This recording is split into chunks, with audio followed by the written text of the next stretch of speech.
हमें देखो अभी क्वेश्चन में क्या दिया हुआ है। A line A B 70 mm long is incline at 30 degree to the H P and 60 degree to the V P. Draw its projection if end A is in both H P and V P. Determine distance of A and B from both the reference planes. Assume any quadrant for A and B. देखो first quadrant में अगर हम लोग point लेते हैं तो उसका simplification या फिर उसका फर्दर डायग्राम को ड्रॉ करना ईजी हो जाता है। तो इसके कारण हम लोग यहाँ पर ए एंड बी को फर्स्ट क्वाड्रेंट के अंदर अज्यूम कर लेंगे। ठीक है, तो इसके कारण बी डैश वाली नेमिंग जो भी होगी वो एक्स वाई लाइन के ऊपर होगी और इसका मतलब locus of B dash for point B ऊपर रहेगा, एक्स वाई लाइन के ऊपर रहेगा, और locus of B for point B वो रहेगा एक्स वाई लाइन के नीचे रहेगा। ठीक है, बिकॉज हम लोग पॉइंट बी को फर्स्ट क्वाड्रेंट के अंदर अज्यूम करेंगे इसके कारण। इस क्वेश्चन का सॉल्यूशन डायग्राम स्टार्ट करने से पहले हमें क्या करना होगा, एक मास्टर डायग्राम होता है उसको ड्रॉ करना होगा। प्रोजेक्शन ऑफ लाइंस के जो भी हम लोगों ने फर्स्ट प्रॉब्लम सॉल्व किया था उसमें जिस तरीके की डायग्राम आई थी उसी को मैंने बताया था कि इसको आपको याद रखना है as a master diagram consider कर। प्रोजेक्शन ऑफ लाइंस इस कंसेप्ट की प्रॉब्लम सॉल्व करते वक्त हमेशा हम लोग वो मास्टर डायग्राम ड्रॉ करके रखेंगे। ठीक है, तो अभी मैं यहाँ पर ये मास्टर डायग्राम निकालना चालू कर देता हूँ। देखो मास्टर डायग्राम निकालने के लिए सबसे पहले हमें क्या करना चाहिए, ये एक्स वाई लाइन ड्रॉ करना होगा। तो ये एक्स वाई लाइन मैंने ड्रॉ कर दिया। ठीक है, ये एक्स वाई लाइन अपना हो गया। यहाँ पर हम लोग लिख देंगे एक्स, इसको यहाँ पे लिखना होगा वाई। इस एक्स वाई लाइन को इसके बाद हमें एक परपेंडिकुलर लाइन ड्रॉ करनी होगी। ये जो भी मास्टर डायग्राम है वो हम लोगों ने फ्री हैंड स्केच में बनाया तो भी चलेगा।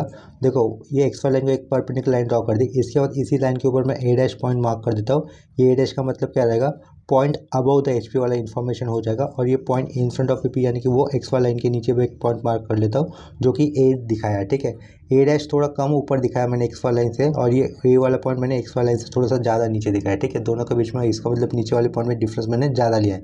इसके बाद हमें करना क्या होता है, ए डैश से एक एक्स वाई को पैरेलल लाइन ड्रॉ करनी होती है और यहाँ पर भी ए से हमें एक पैरेलल लाइन ड्रॉ करनी होती है। ये फ्री हैंड स्केच से हम लोग मास्टर डायग्राम बनाने की बात कर रहे हैं। ठीक है, तो ए डैश के साइड में जहाँ पर भी मैं एक पॉइंट इंटर मतलब कंसिडर कर लूँगा उस पॉइंट को मैं नेमिंग पहले कर देता हूँ बी टू डैश। ठीक है, और ए डैश से लेकर बी टू डैश तक का जितना भी डिस्टेंस है हम लोग उसको कहेंगे ई एल कहेंगे। ई एल का मतलब होता है एलिवेशन लेंथ। तो मैं क्या कर देता हूँ, कंपास में ए डैश और बी टू डैश तक का जितना डिस्टेंस लेके ए डैश पे सेंटर रख के इससे उल्टी डायरेक्शन में एक एरो मार्क कर देता हूँ। ठीक है, इतना समझ में आया होगा या आप लोगों को किया गया है। ठीक है, ये क्या है, अपना ए डैश से लेकर बी टू डैश तक का जितना भी डिस्टेंस है उसको कहा जाएगा ई एल। ई एल मतलब होता है वो एलिवेशन लेंथ जो कि फ्रंट व्यू जितना ही होता है। ठीक है, इसके बाद मैं क्या करूँगा, देखो ये जो बी टू डैश वाला पॉइंट था जो कि ए डैश के अलॉन्ग लाइन लिया था, तो वैसे ही हमें ए जो लाइन था, ए लाइन से जो हम लोगों ने एक्स वाई को पैरेलल लाइन बनाई थी उस पर एक बी वन पॉइंट लेना होगा। क्या लेना होगा, उसको ऊपर हमें एक बी वन पॉइंट लेना होगा।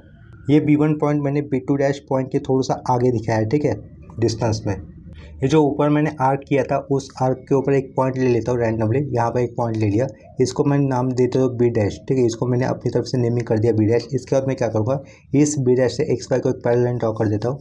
इस बी डैश से एक्स वाई को एक पैरेलल लाइन ड्रॉ कर दी। इसके बाद अभी मैं क्या करूँगा, इस बी वन से वर्टिकली एक स्ट्रेट लाइन ड्रॉ कर देता हूँ। जो जहाँ पर भी ये जो अभी लाइन ड्रॉ कर दी थी इसको हम लोग कहेंगे लोकस ऑफ बी डैश कहेंगे। ठीक है, लोकस ऑफ बी डैश को बी वन से जो भी वर्टिकल लाइन जाएगी जहाँ पर भी इंटरसेक्ट करेंगे उस वाले पॉइंट को हम लोग नेमिंग दे देंगे बी वन डैश। उसको क्या नेमिंग कर देंगे हम लोग, बी वन डैश नेमिंग कर देंगे। ठीक है, तो देखो इसको मैं नेमिंग कर दे रहा हूँ बी वन डैश। ए डैश बी वन डैश क्या होता है, ट्रू लेंथ ऑफ लाइन होता है राइट, जो कि थीटा इंक्लिनेशन की होती है एच पी के साथ। यहाँ पर मैं थीटा लिख दूंगा। ए डैश बी वन डैश ये अपनी फर्स्ट ट्रू लेंथ आ गई जो कि एच पी के साथ इंक्लाइन होगी विथ एंगल थीटा। इसके बाद मैं क्या करूँगा, ये जो बी डैश वाला पॉइंट था वहाँ से एक वर्टिकल लाइन ड्रॉ कर देता हूँ एक्स वाई को परपेंडिकुलर नीचे की तरफ। ठीक है, ये बी डैश इस वाले पॉइंट से मैं एक्स वाई को एक परपेंडिकुलर लाइन ड्रॉ कर दी नीचे की तरफ। इसके बाद कंपास में हम लोग क्या करेंगे, ए से लेकर बी वन तक का डिस्टेंस लेंगे।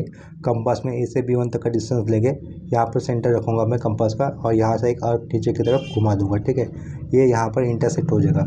जहाँ पर ये वर्टिकल वाली लाइन के साथ इंटरसेक्ट हुआ आर्क वो उस वाले पॉइंट को हम लोग नेमिंग कर देंगे बी नेमिंग कर देंगे। फिर इस बी वाले पॉइंट से हम लोगों को एक्स वाई को एक पैरेलल लाइन ड्रॉ करनी होगी। ठीक है, इतना समझ में आ रहा है। ये अभी जो लाइन मैंने ड्रॉ कर दी है उसको हम लोग कहेंगे लोकस ऑफ बी कहेंगे। क्या कहेंगे, लोकस ऑफ बी। ठीक है, तो यहाँ पर ये देखो ये बी वाला पॉइंट मिला हुआ हमें। इसके बाद क्या करना होगा, ये जो बी टू डैश दिख रहा है उससे हम लोग वर्टिकली नीचे की तरफ लाइन लेके आएंगे। बी टू डैश से वर्टिकली नीचे की तरफ एक लाइन लेके आएंगे। जो भी पॉइंट हमें यहाँ पे मिलेगा लोकस ऑफ बी के ऊपर इंटरसेक्ट करने वाला बी टू डैश से वर्टिकली ड्रॉ किए हुए लाइन के साथ, उस पॉइंट को हम लोग नेमिंग कर देंगे बी टू। ठीक है, अभी ए से लेकर बी टू जब भी ज्वाइन होगा वो क्या हो जाएगा, अपना सेकेंड ट्रू लेंथ हो जाएगा जो कि वी पी के साथ इंक्लाइन होगा। ठीक है, और वीपी के साथ उसका इंक्लिनेशन ऑफ फाई इस एंगल से दिखाते हैं हम लोग।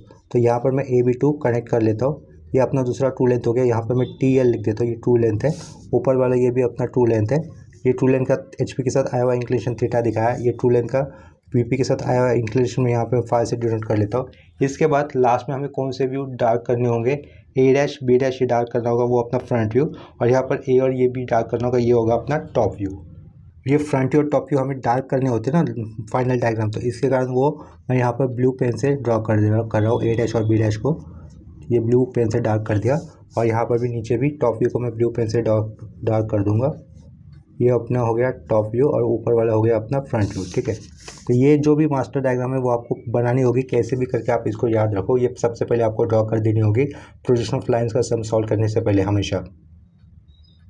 देखो नीचे वाला पॉइंट क्या, लोकस ऑफ बी है। ऊपर वाला पॉइंट क्या है, लोकस ऑफ B' है। FV का यानी कि फ्रंट व्यू का HP के साथ आया हुआ इंक्लिनेशन अल्फा से डिनोट किया जाता है, यहाँ पे अल्फा लिखा। यहाँ पर देखो AB का यानी कि टॉप व्यू का VP के साथ आया हुआ इंक्लिनेशन हम लोग बीटा से डिनोट करते हैं, तो यहाँ पे हम लोग लिख देंगे बीटा।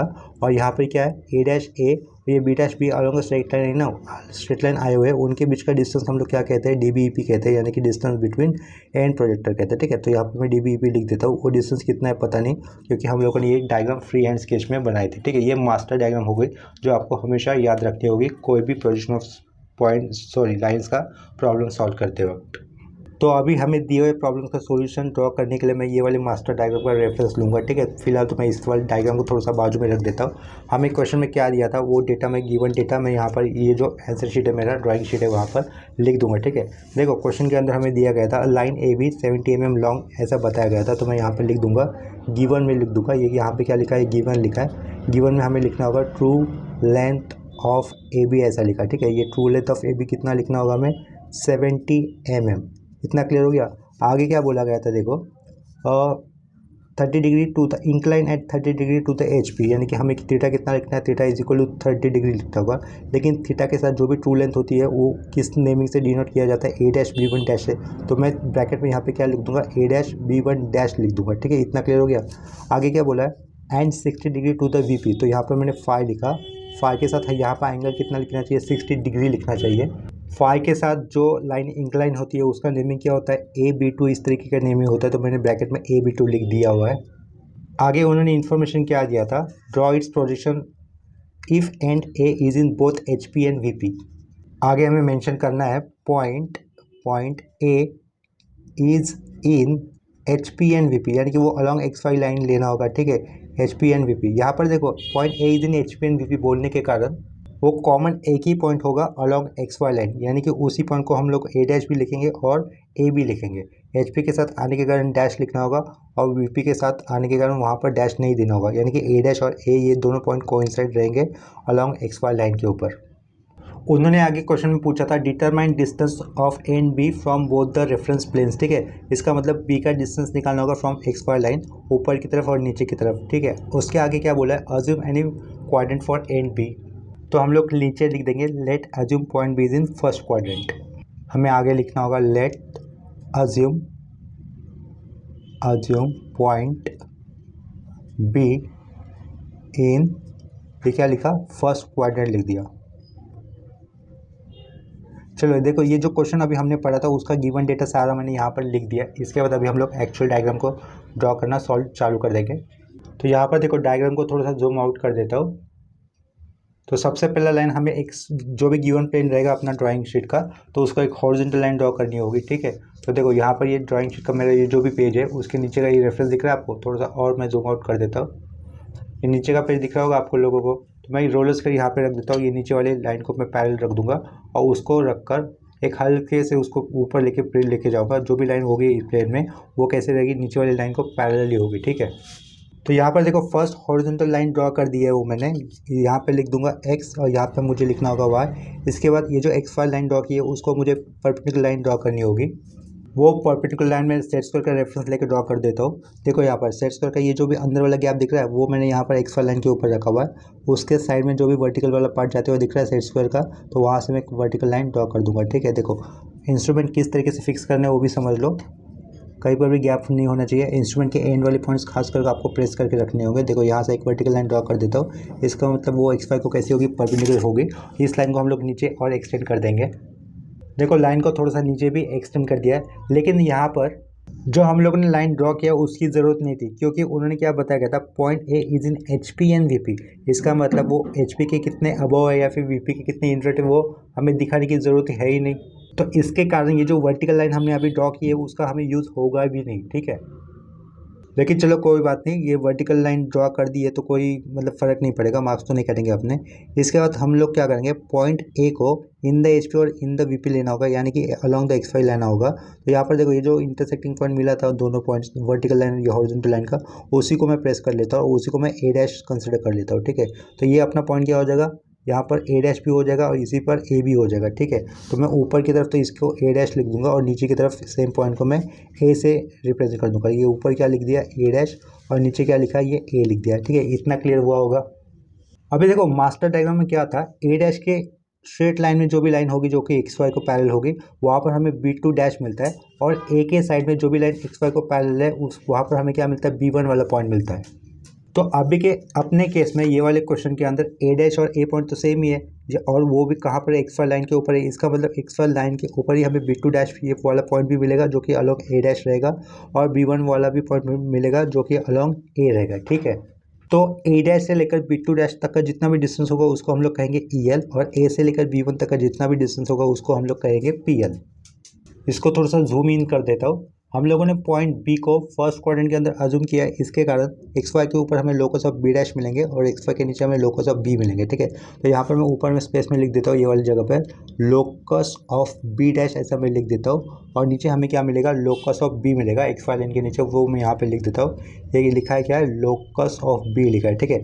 देखो अभी थीटा के साथ इंक्लाइन होने वाली लाइन का नेमिंग क्या होता है, क्या कहा, थीटा के साथ यानी कि एच पी के साथ इंक्लाइन होने वाली लाइन का नाम क्या होता है, ए डैश बी वन डैश होता है। क्या होता है, ए डैश बी वन डैश होता है, जो कितना होगा यहाँ इस केस में अपने 30 डिग्री होगा। तो बी वन डैश का पॉइंट हमें कहाँ पे मिलने वाला है, एक्स वाई लाइन के ऊपर मिलने वाला है, क्योंकि हम लोगों ने पॉइंट बी को इस इन फर्स्ट क्वाड्रेंट अज्यूम किया था, तो ऊपर लिख भी दिया that is locus of B dash. तो ए डैश पॉइंट तो यहाँ पर है, बी डैश हमें पॉइंट एक्स वाई लाइन के ऊपर मिलने वाला है। तो हमें कंपास नहीं, प्रोटेक्टर से हमें क्या करना होगा, 30 डिग्री इंक्लाइन का एंगल निकालना होगा, जहाँ पर हमें पॉइंट बी को ये ऊपर की तरफ लेना होगा, यानी कि एक्स वाई लाइन के ऊपर की तरफ लेना होगा, ठीक है। तो देखो यहाँ से प्रोटेक्टर का यूज़ कर मैं क्या करूँगा, एक 30 डिग्री के इंक्लिनेशन के ऊपर एक लाइन ड्रॉ कर दूँगा। ये प्रोटेक्टर फिक्स कर दिया सही तरीके से, ठीक है, दिख रहा होगा ये आपको। चलो घाई नहीं करनी है कोई भी पॉइंट को या फिर लाइन को ड्रॉ करने के लिए, आराम से ड्रॉ करो। इसको मैं थोड़ा सा और जूम इन कर देता हूँ आपको भी अच्छी तरीके से समझने के लिए या फिर दिखने के लिए, ठीक है।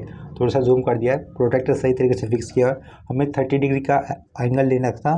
देखो यहाँ पर शेडो आ रहा था, अगर मैं ऐसा पॉइंट पकड़ता तो शेडो आता है, तो आप लोग ऐसा थोड़ा सा मतलब शेडो नहीं आना चाहिए, पॉइंट मार्क करते हो या फिर फिक्स करते हो शेडो नहीं आना चाहिए अपना भी, तो एडजस्टमेंट कर लो, शेडो ना आए इस तरीके से पॉइंट फिक्स लेना, ठीक है, पॉइंट फिक्स कर लेना। तो ये वाला पॉइंट मैंने फिक्स कर दिया यहाँ पर 30 डिग्री पे। तो वहाँ से हम लोगों को क्या करना होगा, एक लाइन ड्रॉ करनी होगी, और ये लाइन कितने लेंथ की होगी, मैक्सिमम 70 mm की होगी, क्योंकि क्वेश्चन के अंदर उन्होंने दिया था true length of the line is 70 mm। तो ये फ्रंट लाइन से ड्रॉ करना होगा, डार्क कोई भी लाइन ड्रॉ नहीं करनी है, डार्क सिर्फ फ्रंट व्यू और लास्ट में आया हुआ टॉप व्यू ही करना होगा, ठीक है। तो यहाँ से देखो ये फ्रंट इंप्रेशन से हम लोगों ने ये लाइन ड्रॉ कर दी। इस लाइन के ऊपर कंपास में मुझे 70 mm का डिस्टेंस लेकर एक आर्क मार्क कर देना होगा। तो देखो अभी हमने जो 30 डिग्री के इंक्लिनेशन की लाइन निकाली थी वी एच पी के साथ, उसका नेमिंग करना था हमें ए डैश बी वन डैश, लेकिन बी वन डैश पॉइंट कहाँ पे मार्क्स करना होगा वो फिक्स करने के लिए कंपास में मैंने कंपास में मैंने 70 mm का डिस्टेंस लिया हुआ है। सेंटर यहाँ पे रख दूंगा ए पॉइंट के ऊपर, यानी कि ए डैश पॉइंट के ऊपर, और यहाँ से एक आर्क मार्क करना होगा। जहाँ पर भी आर्क आएगा वो क्या हो जाएगा, अपना बी वन डैश वाला पॉइंट हो जाएगा, ठीक है।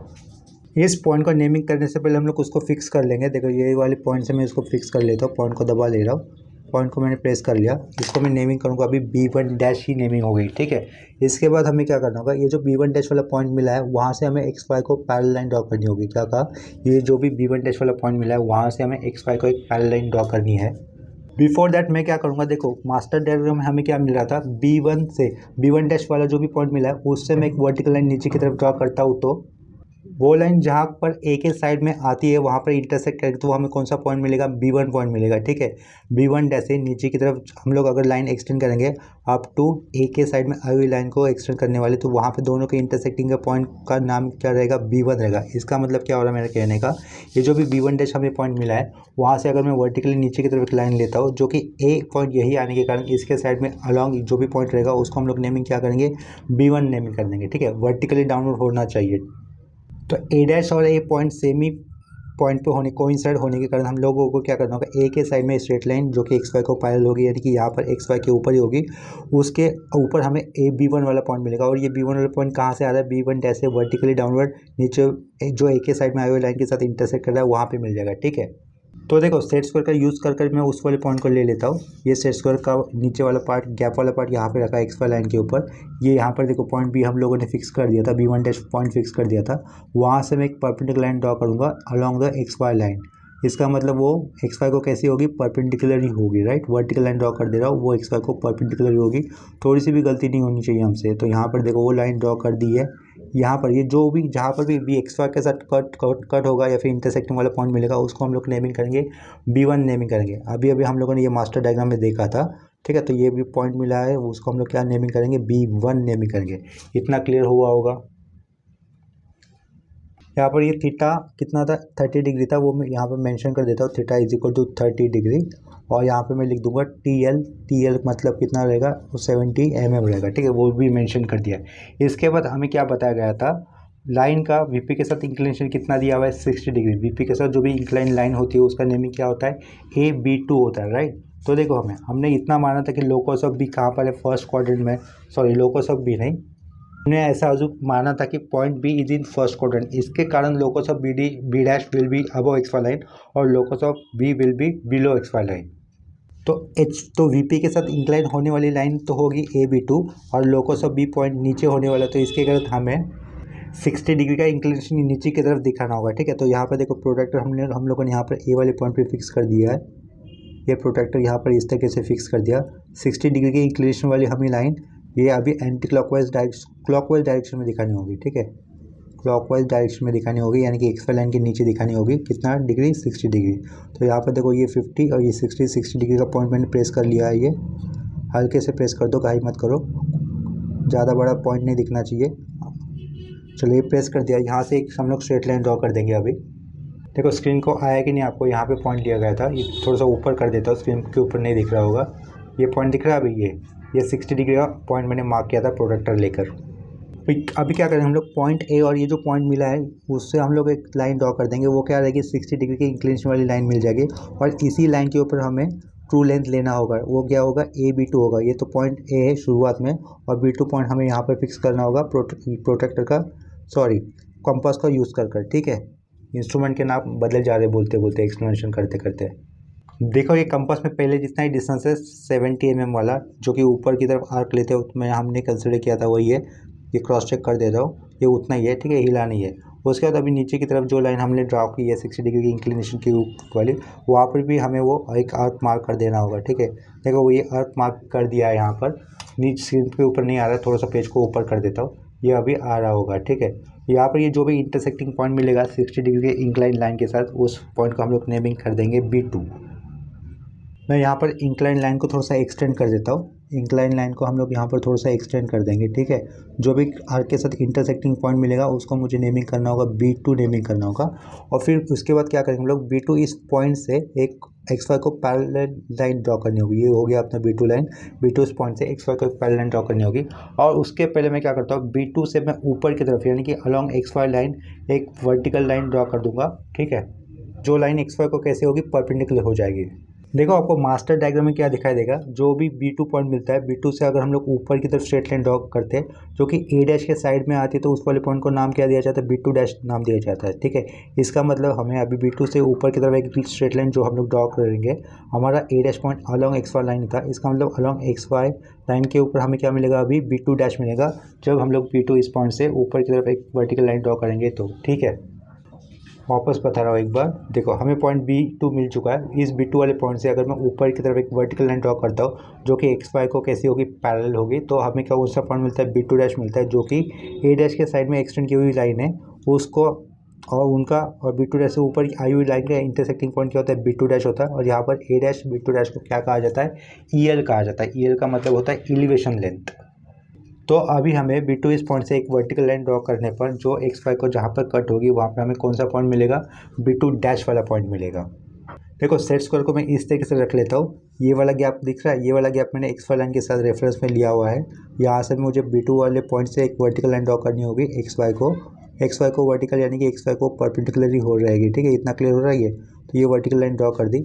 जहाँ पर भी वो A डैश के साथ इंटरसेक्ट होगी वो वाले पॉइंट को हम लोग नेमिंग कर देंगे B2 डैश। B2 डैश क्यों, क्योंकि यहाँ पर अलॉन्ग XY लाइन के ऊपर एक A डैश आया था। ठीक है, A डैश B2 डैश वो फिर कोलिनियर होंगे। जो पॉइंट अभी मिला है उसको हमें नेमिंग करना होगा, ये B2 डैश ऐसा नेमिंग करना होगा। यहाँ पर देखो B2 डैश कर दिया है। डायग्राम को थोड़ा सा मैं जूम आउट कर देता हूँ। नेक्स्ट स्टेप पे हमें क्या करना होगा, ये जो B2 पॉइंट और ये जो B1 डैश वाला पॉइंट हमें मिला था, B1 डैश वाला पॉइंट और ये जो B2 पॉइंट, वहाँ से हम लोग XY को पैरेलल लाइन ड्रॉ कर देंगे। तो देखो सेट स्क्वायर मैंने इस तरीके से रखा है। ये सेट स्क्वायर के अंदर वाले गैप का लाइन मैंने यहाँ पर रखा है। ठीक है, और यहाँ से जो भी लाइन अभी ड्रॉ होगी वो कैसे होगी, XY को पैरेलली होगी। ठीक है, तो यहाँ पर देखो सेट स्क्वायर मैंने ठीक तरीके से फिक्स किया हुआ है। घाई नहीं करनी है कोई भी लाइन को ड्रॉ करते वक्त। या अभी मैंने क्रॉस चेक भी करना है आपने सही इंस्ट्रूमेंट पकड़ा है कि नहीं, कोई गैप कहीं पर गैप छूट रहा है कि नहीं। यहाँ पर ये XY लाइन में ड्रॉ कर दे रहा हूँ इसको, सॉरी XY को एक पैरेलल लाइन ड्रॉ कर दे रहा हूँ B2 इस पॉइंट से। ये थोड़ा सा पार्ट मैंने ड्रॉ कर दिया है, इसको बाद में स्केल के साइड इसको और थोड़ा सा एक्सटेंड कर दूंगा। ठीक है, वैसे ही हमें ऊपर वाले पॉइंट से यानी कि B1 डैश वाले पॉइंट से भी XY को पैरेलल लाइन ड्रॉ करनी होगी। तो देखो रेफरेंस मैं इस तरीके से ले रहा हूँ। ये अंदर वाला गैप दिख रहा है आपको, ये अंदर वाला गैप मैंने यहाँ पर रखा ग्रे लाइन के साथ। तो यहाँ से ये रेफरेंस ऊपर लेके जा रहा हूँ। जो भी लाइन अभी मिलेगी हमें वो XY को कैसे होगी, पैरेलल होगी। ये पॉइंट हम ऊपर फिक्स किया हुआ है B1 डैश वाला पॉइंट। ठीक है, दिख रहा होगा ये अच्छी तरीके से, काई मत करो। ठीक है, इतना समझ में आ रहा है। तो अभी देखो यहाँ से एक लाइन ड्रॉ कर दूंगा जो कैसे होगी, XY को पैरेलल हो जाएगी। तो ये लाइन मैंने ऐसे ड्रॉ कर दी, इसको बाद में मैं एक्सटेंड कर दूंगा। बहुत ही फेंट दिख रहा है ये लाइन, देखो आपको जूम करके दिखाता हूँ, बहुत ही फेंट दिख रहा होगा। देखो ये वाला लाइन चलेगा इतना फेंट, कोई बात नहीं। उसको मैं थोड़ा सा पीछे एक्सटेंड कर देता हूँ। राइट, देखो अलॉन्ग द स्ट्रेट लाइन रखा है ये। जस्ट मेजर कुछ नहीं करना है, तो इसके बाद मैं इसके सारे ये वाले सेट्स करके ये वाली लाइन से ही मैंने उसको एक्सटेंड कर दिया पीछे की तरफ। इसके बाद हमें B2 से जो लाइन XY को पैरेलल लाइन ड्रॉ कर दी थी वहाँ उसको भी हमें एक्सटेंड करना होगा। देखो B2 से पास की गई लाइन इस तरीके से दिख रही होगी आपको, उसको भी हमें एक्सटेंड कर देना है। तो देखो यहाँ पर B2 से पास होने वाली और XY को पैरेलल होने वाली लाइन मैंने एक्सटेंड कर दी। इसके बाद नेक्स्ट स्टेप में हमें क्या करना होगा, कंपास में A डैश और B2 डैश तक का जितना डिस्टेंस लेना होगा, कंपास का सेंटर यहाँ पे रखेंगे और B2 डैश से एक आर्क ऊपर की तरफ आ जाएगा। ठीक है, वो arc locus of B dash को जहाँ पर भी कट करेगा वो वाले पॉइंट को हम लोग B डैश ऐसा नेमिंग करेंगे। देखो क्या करना है, कहा था हमें कंपास का ये सिमेट्री वाला सेंटर A डैश वाले पॉइंट पे लेना है और दूसरा वाला पॉइंट ये यहाँ पे लेना है B2 डैश वाले पॉइंट पे लेना होगा। कंपास में A डैश B2 डैश तक का जितना डिस्टेंस लेने के बाद हम लोग क्या करेंगे, यहाँ से एक आर्क ड्रॉ करेंगे ऊपर की तरफ। ये वाला पॉइंट जहाँ पर भी लोकस ऑफ B डैश वाले पॉइंट को इंटरसेक्ट करेगा, लाइन को इंटरसेक्ट करेगा, वहाँ पर हम लोग नेमिंग क्या कर देंगे, B डैश ऐसा नेमिंग कर देंगे। ठीक है, तो देखो ये मुझे ऊपर मिला हुआ है, इसको थोड़ा सा ऊपर की तरफ एक्सटेंड कर देता हूँ। ये मुझे ऊपर मिला हुआ है। राइट, ये थोड़ा ऐसा घुमा देता हूँ। ये मेरा कंपास हिल गया था, कंपास का सेंटर हिल गया था, इसलिए लाइन थोड़ी सी पहली वाली रॉन्ग हो गई थी। ठीक है, तो ये ऊपर वाला पॉइंट अपना ज़्यादा सही है।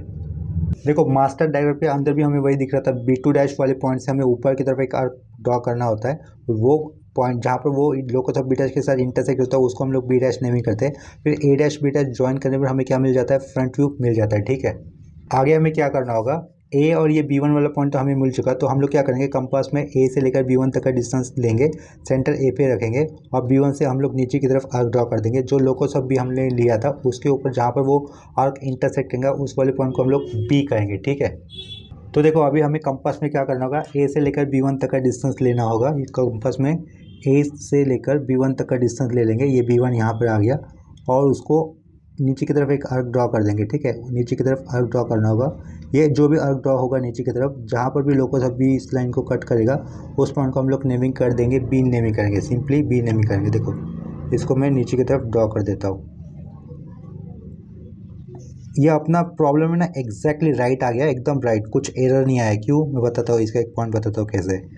ये मैंने कर दिया, यहाँ पर आर्क दिख रहा होगा आपको, B1 से नीचे की तरफ आर्क आया हुआ। देखो नीचे वाला पार्ट ठीक से आपको स्क्रीन के ऊपर आया नहीं रहेगा, मैं इसको थोड़ा सा जूम आउट कर देता हूँ, ज़्यादा ही जूम हो गया कुछ, इस तरीके से दिख रहा है ये वाला आर्क मैंने नीचे घुमाया था वो कैसे आ रहा है, ये जो पहली लाइन ड्रॉ कर दी थी उसको ही परपेंडिकुलर आ रहा है, राइट।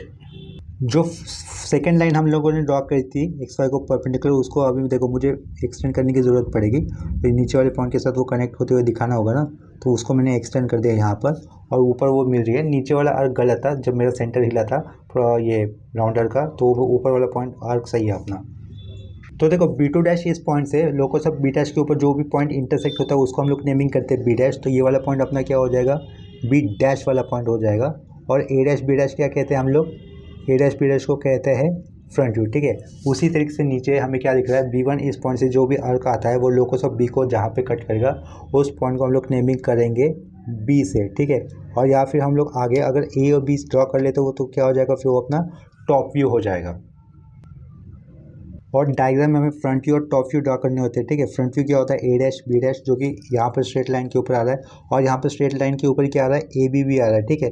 तो देखो वो कैसे क्रॉस चेक करते हैं हम लोग क्वेश्चन में कर सकते हैं।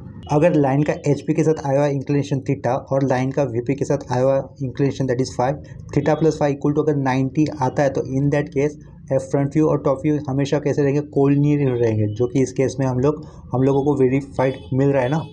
पॉइंट देखो मैं वापस रिपीट करता हूँ। अब अगर हमें लाइन का दिया हुआ इंक्लिनेशन दैट इज एचपी के, लाइन का एचपी के साथ दिया हुआ इंक्लिनेशन दैट इज थीटा, और लाइन का वीपी के साथ दिया हुआ इंक्लिनेशन दैट इज 5, और थीटा प्लस 5 इक्वल टू होता है 90 degree, in that case front view और टॉप व्यू ये कैसे रहते हैं, कोलिनियर होते हैं, और वो अलॉन्ग एक्स वाई लाइन को परपेंडिकुलर भी होते हैं। और हमें यहाँ पर अल्फा प्लस बीटा वो भी कितना मिलेगा, 90 डिग्री ही मिलेगा।